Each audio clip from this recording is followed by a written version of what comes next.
And a very warm welcome. You're joining us here at Hyde Park on other Derana 24. January 2025, we are dedicating for development and revival of the country. From the beginning of this year, we've been talking about how we can make advancements in a number of areas. And tonight, the program will take a different turn, a more inclusive and a wholesome turn, I would say.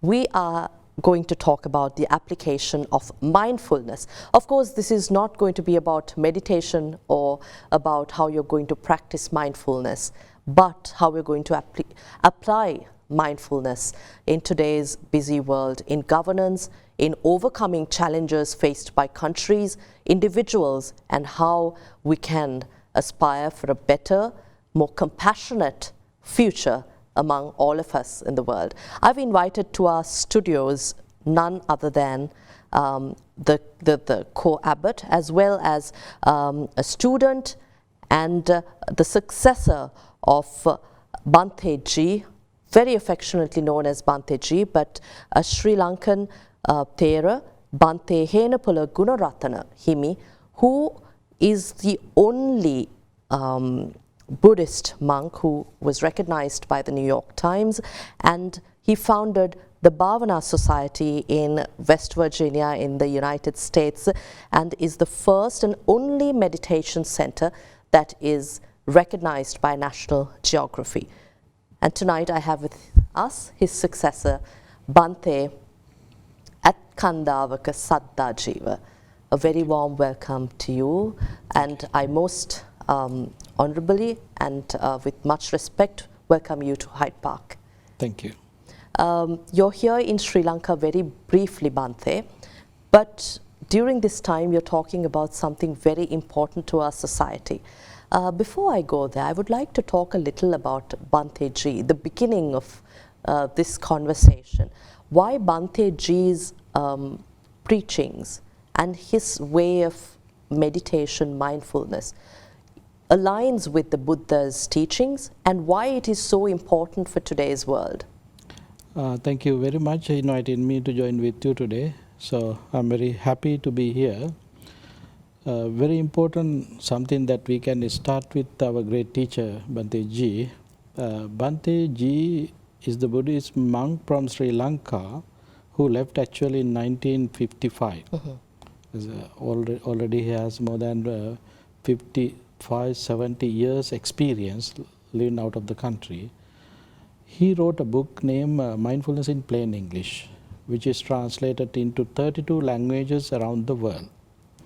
And in America, almost 15 years, it becoming a bestseller book in that publications, in that field. So already 10 million copies sold in the United States, just English version. There are some other also in different languages. So Bhante Ji started the first temple in the United States, which we call Washington Buddhist Vihara, with the invitations of Most Venerable Madihe Panyasiya Nayaka Thera, and with the help of Dikwala Piyananda Thera and the Bope Vinitha Thera. So Bhante Ji knows he's in the Western country, his audience was Westerners, so then he wanted to introduce Buddhism with the applications. Bhante Ji did not want to introduce Buddhism as a religion to that audience.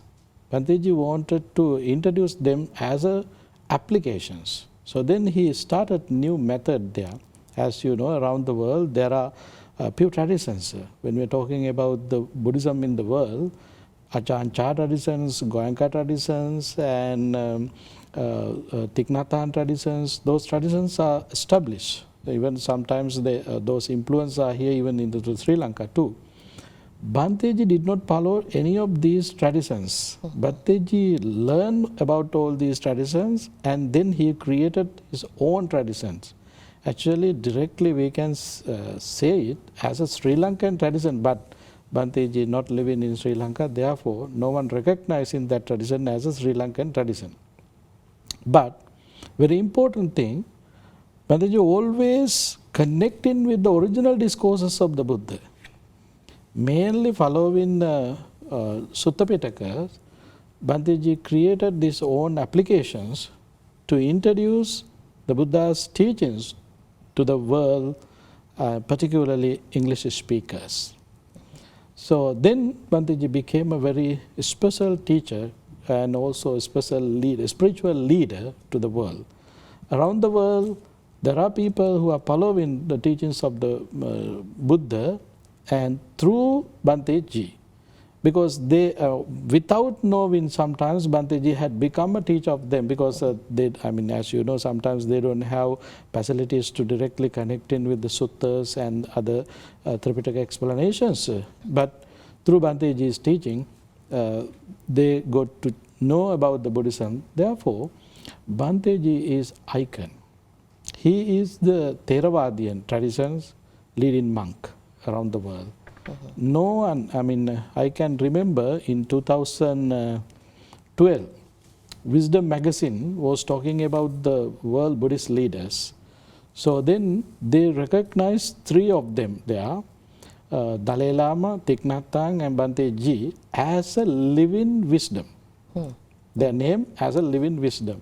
So Thich Nhat Hanh represented Mahayana tradition, Dalai Lama represented Vajrayana tradition, Bhanteji is the only monks who represented Theravada traditions. So therefore, Theravada tradition always connected with original teachings of the Buddha, which we call Tripitaka, Pali Tripitaka, Pali Canon, that is our tradition.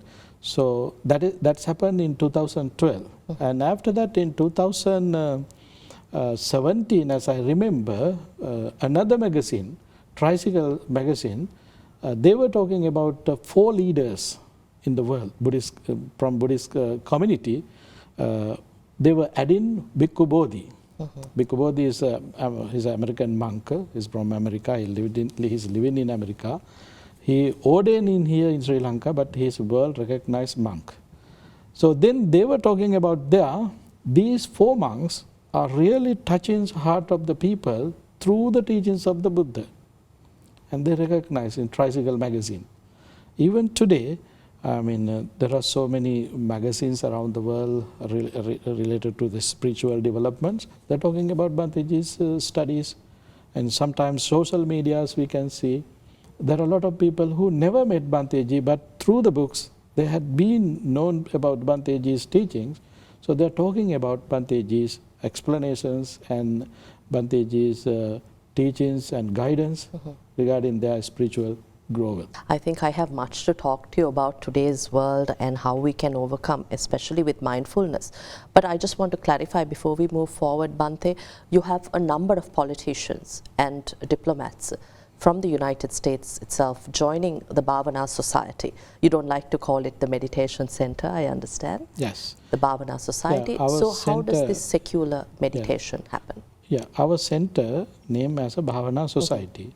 There is a reasons for that. Bhanteji name as a Bhavana Society because, as I mentioned, Bhanteji always like to give the real meaning of all these words. We have an English word we call meditation. Around the world, the meditation word is very famous to introduce bhavana. Bhavana is the original word. Meditation always connecting contemplation. Contemplating on something, that is meditation, according to the English explanations. Bhavana is not just make contemplation. Bhavana, it has explanations in Pali commentaries, in Pali suttas.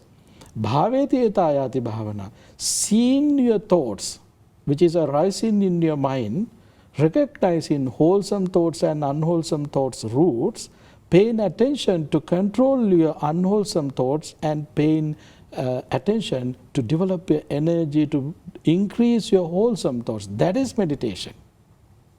That is bhavana. So you can get that meaning from word meditation. That's why Bhanteji named our center as a Bhavana Society. Not only that, even in the United States and around the world, we use our name as a Bhante. Bhante is a Pali word. It's very common. When you go to English countries, there are few words that we can borrow to give title for the monks. Right. Reverend, venerable, monk, all these titles would be there. Those words are borrowing from another tradition, another culture. They have their own meaning for that. So that meaning is very strong. Are you saying reverend, venerable should not be, is No. not relevant? It's not relevant because reverend means someone who's mediating the superpower and the lay followers. He is the reverend. Like a shaman? Shaman. So my opinion and my idea, my thoughts, I have that thoughts very strongly. The teachings of the Buddha is not a religion. It's a way of life. Certainly. It's an application. Whoever, whatever religious places they are worshipping, they are going, doesn't matter. They can apply these methods. So therefore, if someone considering monks, reverends, or venerables, all these names, there's no difference when you go to the audience. Just think about you are going to some different cultural place that they have different views, they have different opinions, they have different ideas. So you are going to introduce him, I am so and so, I am like your religious leader. So then they don't, if someone rejected already that tradition, they don't like to come to you. Because, okay, same guy come with a different cloth. Yeah. Why we are going to... With the yellow robe. Yellow robe. So then Bhante ji, he did not want to do that. That's why he introduced as a Bhante. I'm Bhante. So then they are ready to do investigation. Who is Bhante mean? What is Bhavana means? Now they have homeworks. What are the homeworks? They have to find out the meaning of these Pali words. So then they can open their mind. They have different ideas, thoughts, concepts. So then whoever really connecting with that ideas and thoughts, they're ready to come to us to get some guidance from us. So that's why Bhante ji introduced these words into the Westerners. Right. You have, when you say Westerners, you have a number of diplomats, politicians, as I mentioned before, and as I understand through my readings of the Bhavana Society as well. How can, again, before I ask the question also, I just found that the UK Parliament found that mindfulness, this is after a training and qualitative study conducted, that this kind of mindfulness training helped the politicians to better deal with the demands and stresses of political work, in negotiations and other aspects. But beyond that, I want to ask you how you work with these politicians and diplomats, especially to build compassion in decision making. This is a world today where we see a number of wars being fought and the people being harmed in cruel, in gruesome manner.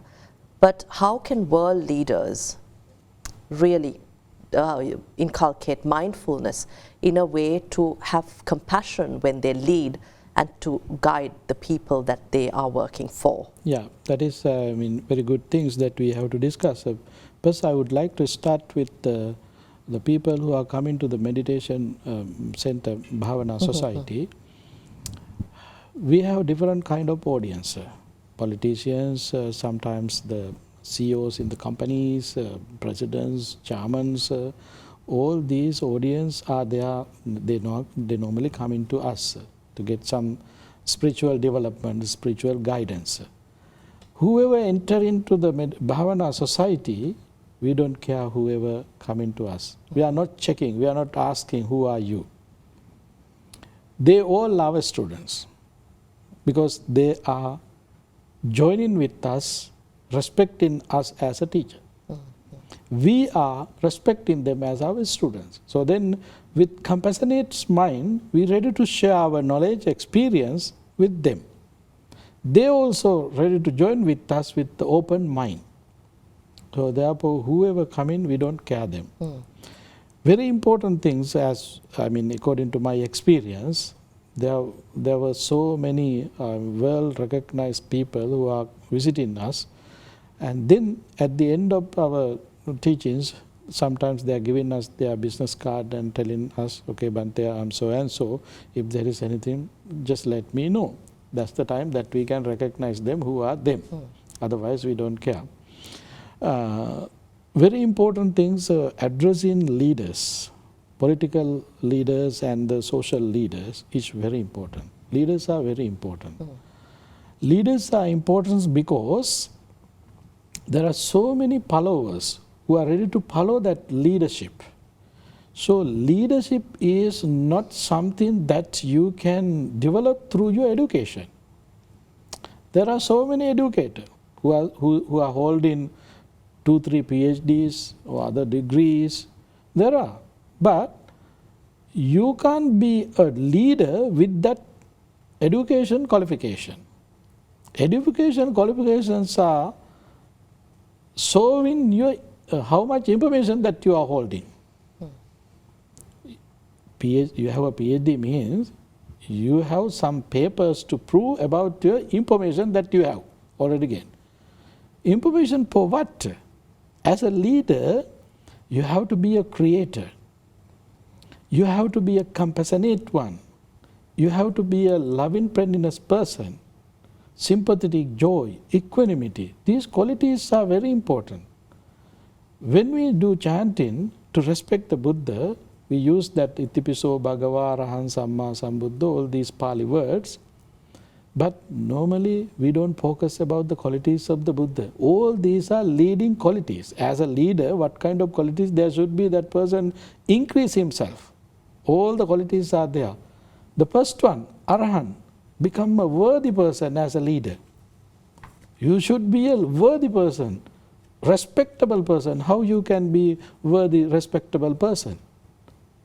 If you are holding 2 masters or 3 masters or 2 PhDs, is there anyone that they like to respect you, obeys on you? No. They are ready to respect you with your human qualities. Without human qualities, it's not happening. So then we have to focus on the way how we can develop our human qualities. To develop our human qualities, we have to decrease our unhumanistic things from our mind. What are the human qualities and what are the unhumanistic? There are 3 things that Buddha mentioned regarding unhumanistic: desire, hatred, and ignorance. Ignorance is the dangerous one. Now, you can see around the world, there are so many conflicts. War in Israel and Palestine, war in Ukraine and Russia, and war in the Middle East countries, war in India, Pakistan, Bangladesh, all these countries, and even in Sri Lanka. We had so many experiences regarding the war. So all these things happening because of ignorance and desire. Ignorance and desire is the roots. So when you are living with ignorance and desire, as a result of that unwholesome thoughts, anger rising. Anger rising. So anger is a result of your ignorance and desire. So then these 3 things are working together. All the conflicts starting from any levels, it doesn't matter even 2 people or 2 countries, 2 societies, 2 cultures, it doesn't matter. All the conflicts are arising because of these 3 things: ignorance, hatred starting, and desire. Desire and ignorance is the main roots to have anger, to arise anger in our mind. When you are living with anger, so all the conflicts would be there. So therefore, if someone want to become a real leader to make this society peaceful, so what they supposed to do? They have to address ignorance, they have to address their desire, they have to address their anger. Without addressing these 3 things, how you can see loving friendliness, compassion, sympathetic joy, equanimity. If we don't have these 4 qualities, what kind of leadership would be there?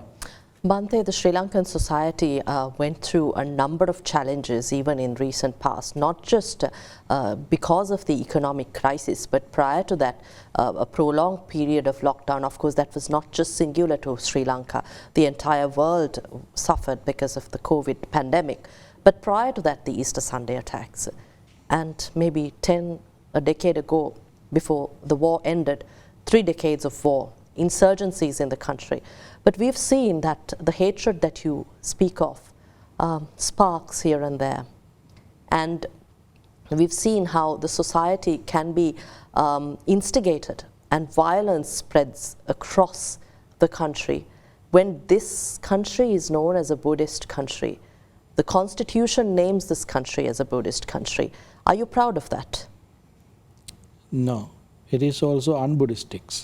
If you are proud, oh, this is a Buddhist country, it is also un-Buddhistic, because we as a Buddhist practitioner, what we are trying to reduce our ego. That is the meaning of killing ego is the practical name for the applications of the Buddhism. So, the country, in the constitutions you can name, okay, this is a Buddhist country. And also you have to give privilege to the Buddhism here in this country. That is completely wrong. No one wants to protect teachings of the Buddha. What we are supposed to do? We have to apply teachings of the Buddha to our day-to-day life. We have applied teachings of the Buddha to the governance system. No one wants to make constitutions and law and order to protect Buddhism. That is completely foolish. If someone doing so, I know around the country there were so many arguments and so many discussions. Okay, no, we have to protect Buddhism. Buddhism should be the first one. This is a Buddhist country. I don't think this is a Buddhist country. Don't take in a different meaning. This is not a real Buddhist country. Means this is not the place where we can see who are really apply teachings of the Buddha. If someone applying the teachings of the Buddha, so then they should be peaceful and with the human qualities. As I mentioned, there are 4 qualities always we have to focus on. That is the nature of mindfulness, loving-friendliness, compassion, sympathetic joy, and equanimity. If someone don't have these 4 qualities, what kind of mindfulness is there? There is no mindfulness. So therefore, these human qualities are the qualities that we are supposed to develop. If someone developing these human qualities, they have to address other unhumanistic things, which we call desire, hatred, and ignorance. So, if someone applying this method, what kind of religious places are there? It doesn't matter. Those are the Buddhist countries. So therefore, in this country, if someone tried to put into constitution as a Buddhist country, you should respect the teachings of the Buddha here, useless. You have to create our constitution and law and order following the guidance of the Buddha. This is the way how really you can protect the teachings of the Buddha. There were people who came to see the Buddha. They want to worship the Buddha, and particularly there was a monk. That monk always sitting in front of the Buddha. He wanted to see the Buddha. He was always looking at the Buddha. Then the Buddha said, what kind of things that you can gain looking at me? Go and practice Dhamma. See me through the Dhamma. So therefore, if someone wanted to really respect the Buddhism, they have to apply Buddhism. Through applications, they can respect the Buddha and the teachings of the Buddha. Without applying teachings of the Buddha, what kind of respect that you can do?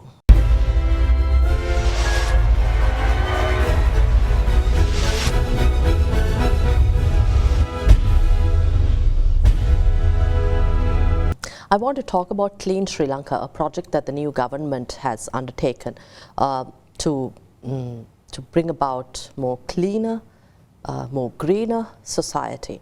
How do you think this should be approached, especially with the backlash that it has also seen?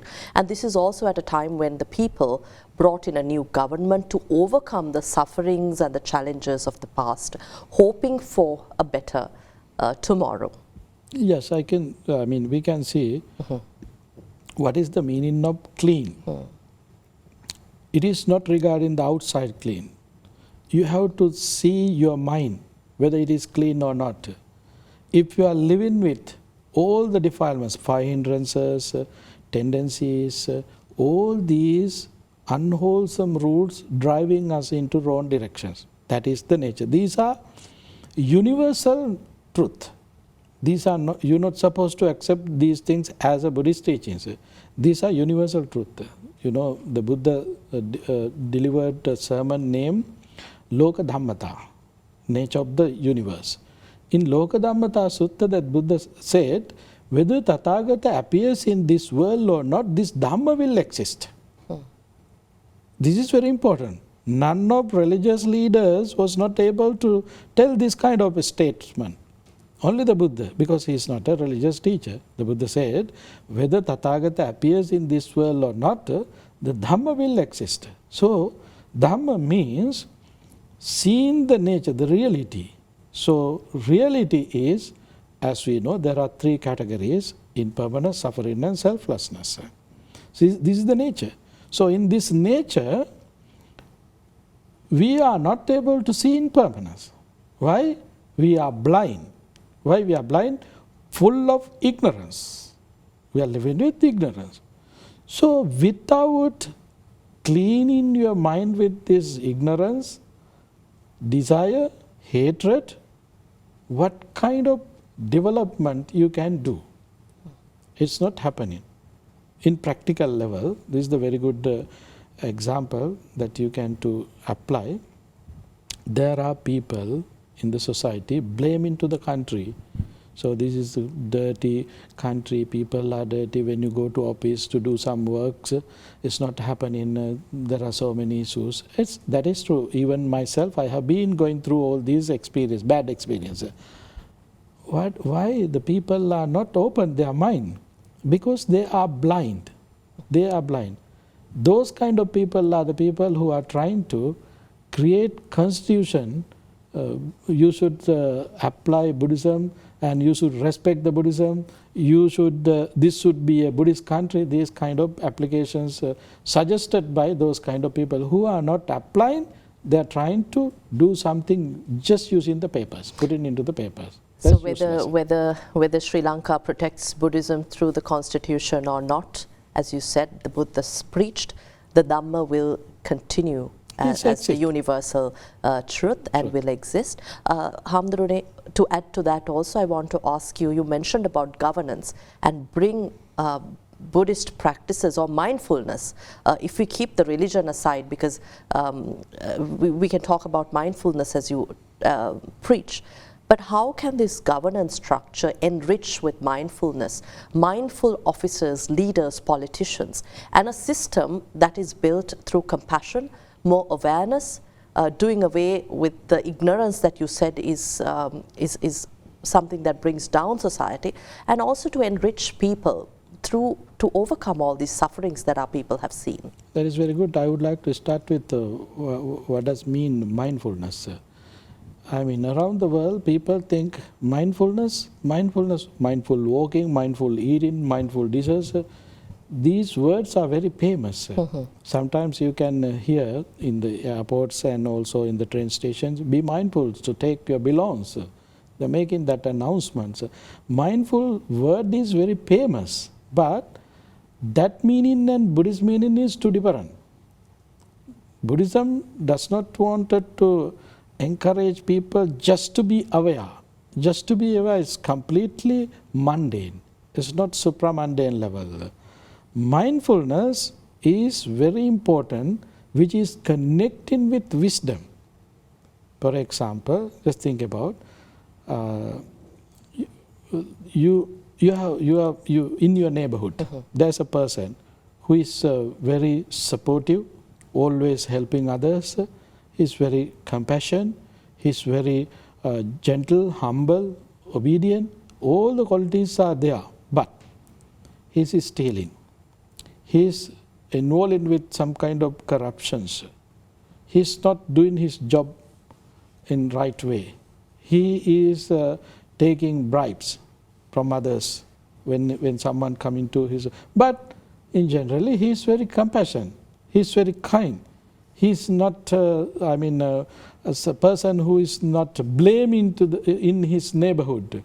But these qualities are not in here. There are people, in other side, who don't help others, who don't talk to others, who don't want to engage with any other community works or volunteer services, but they don't steal, they don't bribe, they don't do bad things. Their moral side is very important. That side is very strong. Quality-wise, they don't have these qualities. I mean, you can see these qualities through his living. These people, you can see a lot of good qualities there, but their moral-wise, they don't have good discipline there. These two people are not considered as mindful people. Mindful people means you should take care of your disciplinary things. There shouldn't have any disciplinary issues, as well as you should have good qualities. Okay, this means we know the word in Sinhala normally we call generous person is always supportive, always supportive to others, and also another person Silavanta. Silavanta means he is a well disciplined one. His moral is very high. He practices sila. He practices silas, but he don't have compassion, love and kindness, these qualities. Okay. These people are not considered as a mindful people. Mindful people means he should have sila as well as these qualities, love and kindness, compassion, sympathetic joy. These people are the people who are considered as mindful people. What does that mean? Is it to have a focus? That is very important. Mindfulness means not focusing on something. It is one simple thing, but mindfulness means this. Keep in your mind, and as a Buddhist, Buddhist follower, for example, a thief who is engaged in a robbery in the bank, he is concerned about cameras, fingerprints, and also is someone watching him, is concerned very much, everything. He is really mindful according to that explanation. He is really focusing on his things, what he is doing. And he is paying full attention to achieve his goal. He is really mindful person, but his action is immoral. He is not doing right thing. He is not following, he is not respecting the natural law. He is going to steal something. So then he is not a mindful person according to the Buddhist explanation, because he is immoral. But all these things are there, really mindful according to, this is the Western explanations about mindfulness. This is not the mindfulness.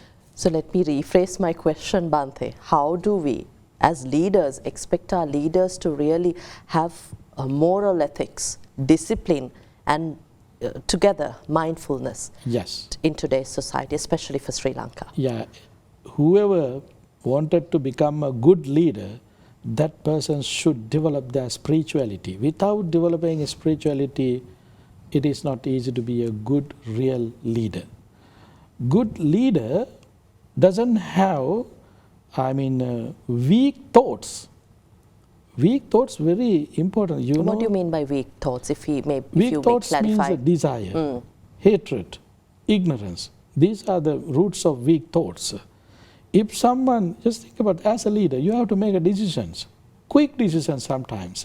That is one of very important things regarding the leadership. Making decisions. To make quick decisions, you have to have clear mind. Mind is the leader, mind is the forerunner. So, seeing this nature, this is the universal nature. Mind is the leader, mind is the forerunner. It doesn't matter you are applying the teachings of the Buddha or not, and particularly in words, whether you are Christian, Buddhist, Hindu, Islam, it doesn't matter.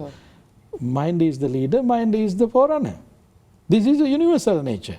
So therefore, as a leader, you should have that qualities to make decisions without bias to any directions.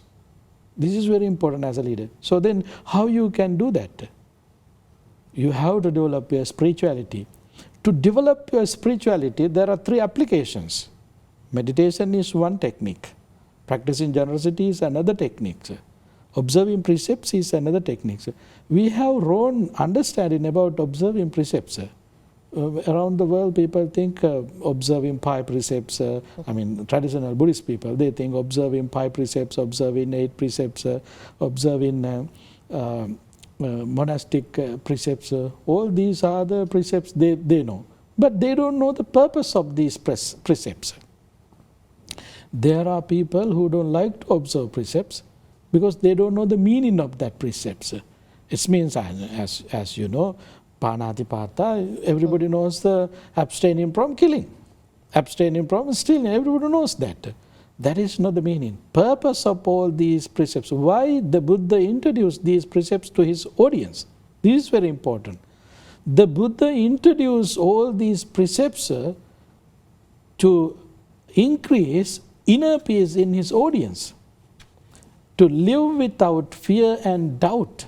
That is the meaning. Why? Fear and doubt is the cause for your stress. When you are living with stress, what kind of leadership quality that you have? So therefore, the leader should not be a stressful person. The leader should be a very relaxed person. To be a relaxed person, you have to observe precepts, you have to practice meditation, you have to practice generosity. Generosity means cooking a lot of foods and vegetables, taken to the temple. That is not the generosity. Not dana, you mean? Not dana. Generally people think practicing dana or generosity is the most important thing, cooking food and taking into temple. That is the dana that they know. But dana means not that. Giving away, letting go, that is the dana. In Noble Eightfold Path, the second one, Samma Sankappa, right intention. There are 3 kinds of right intention. Nekkhamma Sankappa, abandoning concept, abandoning concept. Avyapada Sankappa, Avihinsa Sankappa. Avyapada Sankappa means not hurting, and Avihinsa Sankappa means not disturbing. It means loving kindness, compassion, sympathetic joy and equanimity. When you are practicing generosity, you are letting go everything outside. You are abandoning things. You don't have desire, you are reducing your desire. So then as a result of reducing your desire, you are increasing your qualities, loving kindness, sympathetic joy and equanimity. These 2 applications, practicing generosity, observing precepts, these 2 applications are main applications to develop your mindfulness. The next one is very important, meditation. Meditation means not sitting on a cushion and closing your eyes and just focusing on your breath. That is not the meditation. Very important. The Pali word bhavana, bhaveti etayati bhavana, seeing your thoughts, seeing the roots of unwholesomes and wholesomes, and paying attention to control your unwholesome thoughts and paying attention to develop your wholesome thoughts. That is meditation. Right. So then you can be aware with your connecting with your mindfulness, connecting with your awareness, not mindfulness, awareness. Oh, what is happening? What I am eating? Why I am eating? It's very important. So around the world, people are eating as a habit. Why I am eating? If you know why I am eating, so you have to feel I am hungry. I want to survive. That's why I am eating. So to survive, you have limits. Okay, how much I should eat? What are the things that I supposed to eat and what I not supposed to eat? Don't just focus on your belly. Focus on your mind. What are the necessary things to eat? So then you can away from unhealthy food. You can eat healthy food. You can find healthy food. You can create a space for healthy vegetables, healthy food, if you are mindful. So the person who is Considering as a mindful person, that person doesn't know what they are eating, why they are eating, what kind of mindfulness is there. Not only that, even think about very simple things regarding the Buddhist culture. You know, the Buddhist people, when someone departed, when someone died from their family members, they are taking that coffin into their houses, keeping that coffin 2 days, 3 days, sometimes 5 days. Why they are doing this so? Is that advice of the Buddha? No, the Buddha did not advise to do those things. Is there any particular sutta that you can find any explanation about this? No, you can't. But this is a culture. What are the resources to create that they use to create this culture? Very important. There's a sutta that Buddha delivered, Niyama Dhammata Sutta, as well as Loka Dhammata Sutta. There are few things that you have to think, always memorize. There are few things that you're supposed to memorize always. Marana Dhammo me Maranang Anatitoti Gahattenava Papajidenava Abhinna Pachaveki Dabba.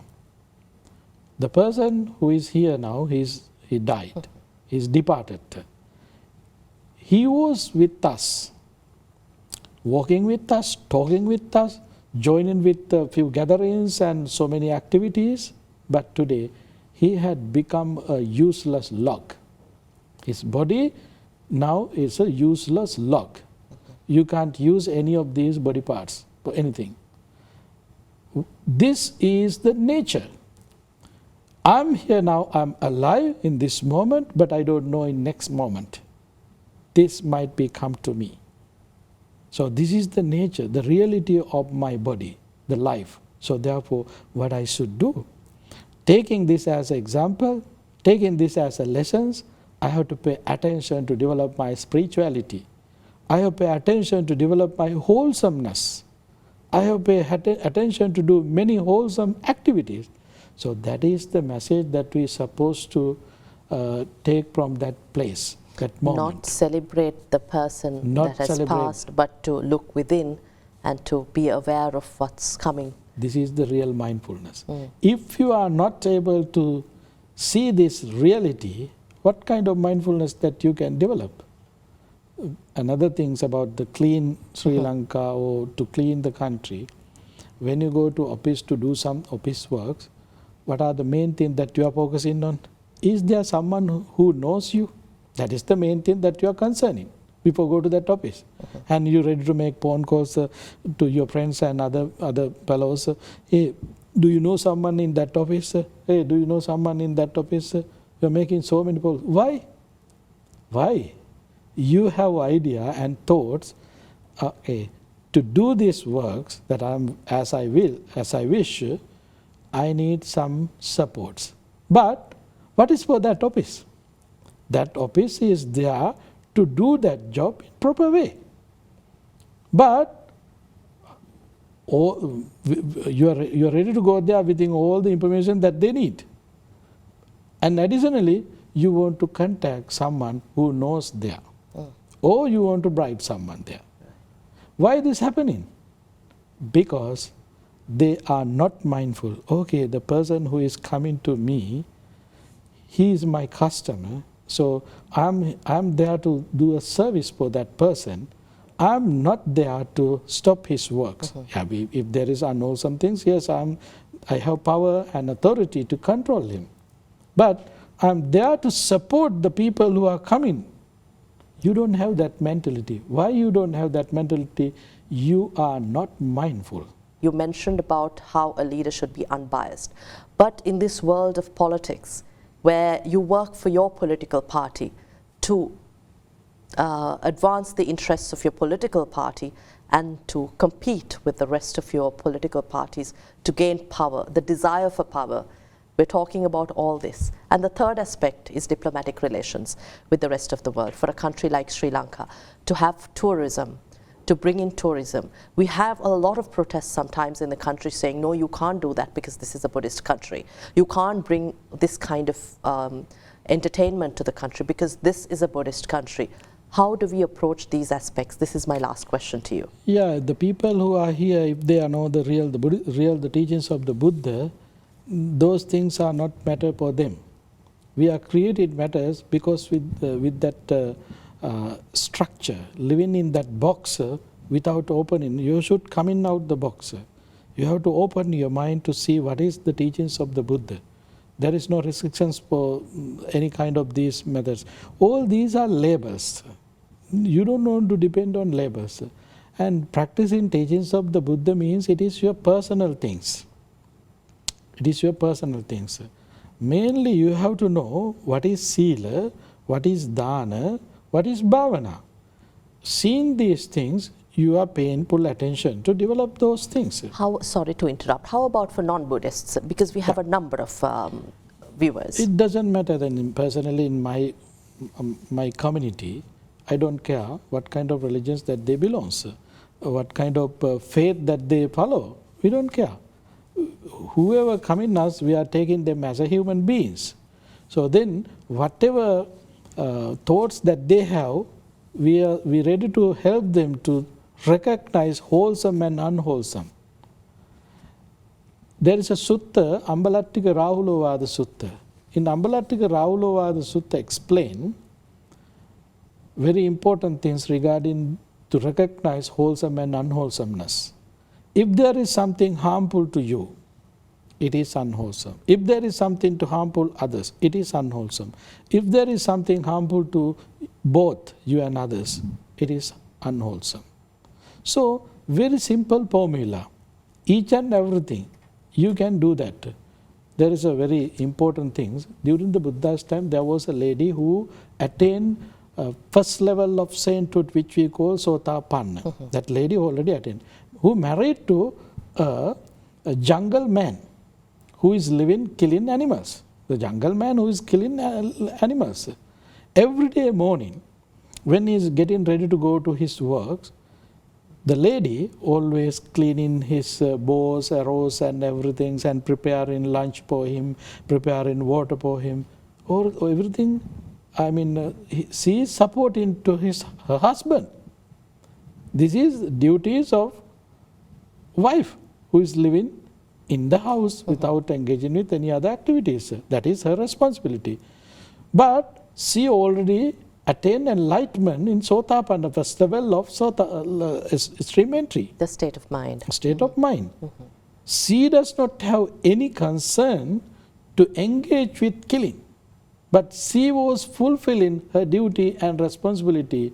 At the end, this story went to the Buddha. The Buddha appreciated her works, not the works of that person. Therefore, as a country, what you supposed to do, inviting people to come to see the country as developing tourism, you don't want to worry about what they are doing here. You fulfill your duties and responsibility with human qualities. You know other things, very important things. There are people who are willing to engage with these mundane casinos, drinking and engaging with night shows, all these things. There are so many comfortable places around the world. They are coming to Sri Lanka with particular other things. What are those? There are very good history in this country. Natural things, to see elephants and to go to the jungles like Yala, Kumana, Vilpattu, all these jungles, and to see the ruins of Buddhist sites. Anuradhapura, Polonnaruwa, Sigiri. Not only that, nowadays there are concepts, green tourism and mindful tourism. Those concepts are there in the world. So why you are not promoting those things? There are people who are willing to come to enjoy in Sri Lanka, applying these things. I had friends who came with me to this country. They did not come to enjoy those casinos and all these drinking and night clubs. They did not come to this country for this. Where do we start? Third world country. Where do we start here? The final question about briefly, is it education? You don't. Many of us are not Buddhists, but is it education through school curriculum or home? Education means what? Giving information. Information for what? If you are not able to use information. So information is not a problem in the world now. It is in your tip of finger. You can just connect to the world through your phone, your computer, you can find everything. For example, when you are talking about Ruangalisaya, I mean, if you are learning, okay, how many feet are there, how much height, how much feet are there to heights and to around the pagodas, all these things, and how many bricks that they use, how many days that is spent to build that pagoda. Those are just information. Very important thing is not the information, the spirituality of the person who did this. This is very important, but we don't talk about that. So in our system, we have to help people to think, not just to collect information. Connecting and collecting information useless in this modern world, in this 21st century. So then we have to help people to develop their wisdom. That is the real meaning. We develop mindfulness for what? To gain concentration. Why we want to gain concentration? Concentration is connecting with mindfulness. Mindfulness and concentration is the path for wisdom. Wisdom means thinking ability. Who can think deeply, widely, quickly, he is the wise person. So therefore, he is the real leader, world leader, wise person. So we supposed to help our audience, our people, youngers, to develop their wisdom. Without mindfulness, there is no concentration. No concentration means no mindfulness. Who don't have mindfulness and concentration, there is no way to gain wisdom. So to gain wisdom is the solution, is the main achievements. To achieve wisdom, yes, of course, we have to develop mindfulness and concentration. Thank you very much for your time. Most respectfully, Bhante, you spoke about education and information. You have a doctorate from the University of West in California in the United States. You've published 11 books and you've worked as an educator, administrator, psychotherapist, social worker, holding a number of important responsibilities, coordinated for the United States, or the United Nations, I beg your pardon, for the 2600th year commemoration of Buddha's enlightenment, and worked with a number of politicians, diplomats and world leaders to talk about mindfulness and awareness of oneself. Thank you very much for your time here at Hyde Park. We appreciate all that you have spoken of, and I wish we had more time. Thank you very much. And we were in discussion with Dr. Ethkandawaka Saddhajeewa, Bhante Saddhajeewa, a renowned educator and writer and speaker, as I said, is from the United States and is briefly visiting Sri Lanka. We'll see you again next week with yet another discussion here at Hyde Park. Have a pleasant evening. Good night.